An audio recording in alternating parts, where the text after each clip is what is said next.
नमस्कार दोस्तों, कल सनावद से ओंकारेश्वर के बीच में वन परिवर्तन कार्यों का सीआरएस निरीक्षण कार्य भारी वर्षा की वजह से काफ़ी डिले हो गया। मैं भी इस कार्य का कवरेज करने के लिए गया था, लेकिन भारी वर्षा के कारण से मुझे वापस लौटना पड़ा। हालांकि करीब 2-3 घंटे के बाद में बरसात बंद हो गई थी और सीआरएस कार्य दोपहर 12 बजे के बाद में शुरू हुआ, जो कि 9:30 बजे के आसपास शुरू होना था। सीआरएस महोदय और रेलवे के विभिन्न अधिकारी ट्रॉली में बैठकर ट्रैक का जायजा लेने के लिए निकले और उन्होंने जगह जगह पर जो ट्रैक था उसकी स्थिति देखी। जैसा कि हमने हमारे कल के वीडियो में चिंता जाहिर की थी कि बहुत सारी जगहों पर कमियां हमें साफ तौर पर दूर से देखने पे दिखाई दे रही थी, तो उन्होंने तो निरीक्षण किया था और उन्होंने यह कमियां पाई। खासतौर से भैंस बाजार के पीछे का जो इलाका है वहां पर जल भराव की स्थिति उन्होंने देखी।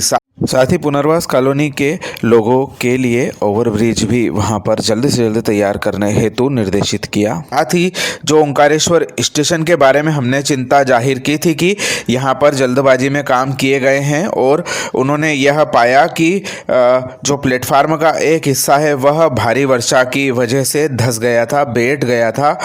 ट्रेन सेवा साफ तौर पर जो विद्युतीकरण कार्य है वह पूरा होने के बाद ही शुरू हो पाएगी। साथ ही जो प्लेटफार्मों के कार्य, स्टेशन बिल्डिंग के कार्य है वह पूरा होने के पश्चात ही हो पाएंगे। इसके साथ ही सनावद रेल विकास संघर्ष समिति के सदस्यों ने भी मोरटक्का स्थित ओंकारेश्वर के निर्माणाधीन इस रेलवे स्टेशन पर अधिकारियों का स्वागत करके चर्चा की। समिति सदस्यों ने भुसावल तक ट्रेन बढ़ाने और 2 फेरे किए जाने, किराया कम किए जाने, ट्रैफिक की समस्या हल करने के लिए रेलवे ओवरब्रिज, अंडरपास निर्माण किए जाने की मांग रेलवे अधिकारियों के समक्ष दोहराई तथा रेलवे अधिकारियों के द्वारा हर बार की तरह उक्त समस्याओं को जल्द सुलझाने का आश्वासन दिया गया। तो दोस्तों, कल सीआरएस कार्यक्रम हमारा जो ओंकारेश्वर सनावद सेक्शन था उस पर संपन्न हो गया और 3 बजे के आसपास जो ओंकारेश्वर से सनावद के बीच में स्पीड ट्रायल भी स्पेशल ट्रेन के द्वारा 100 किलोमीटर प्रति घंटा की रफ्तार पर लिया गया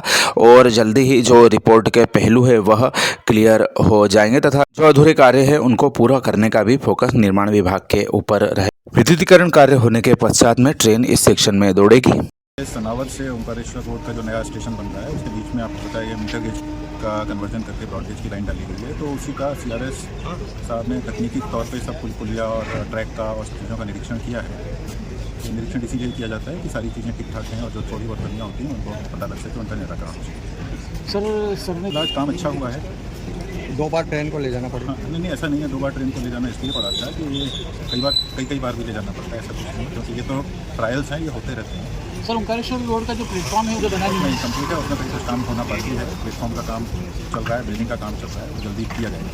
प्लेटफॉर्म भी धंसा हुआ था जिसको वो देखा गया है, प्लेटफॉर्म में कुछ कमियां हैं, उसमें सुधार किए जाने के उन्होंने निर्देश दिए हैं। आने वाले कल के अंदर कब? देखिए, अभी तो लाइन का तकनीकी निरीक्षण हुआ है, इसके अलावा जब उनका परमिशन मिल जाएगा उसके अलावा भी आपको पता होगा यहाँ पे इलेक्ट्रिक ट्रैक्शन का काम होना बाकी है, तो रेलवे प्रशासन जल्दी से जल्दी ट्रेन चलाने की कोशिश कर रहा है। जितना जल्दी होगा हम लोग ट्रेन चलाएंगे। होता है, ऐसा कुछ नहीं कि जल्दी थी, निरीक्षण में क्योंकि ट्रैक का काम पूरा हो गया था, तो इसलिए उनको निरीक्षण करने के लिए और ट्रैक के काम में कोई कमी नहीं मिली है।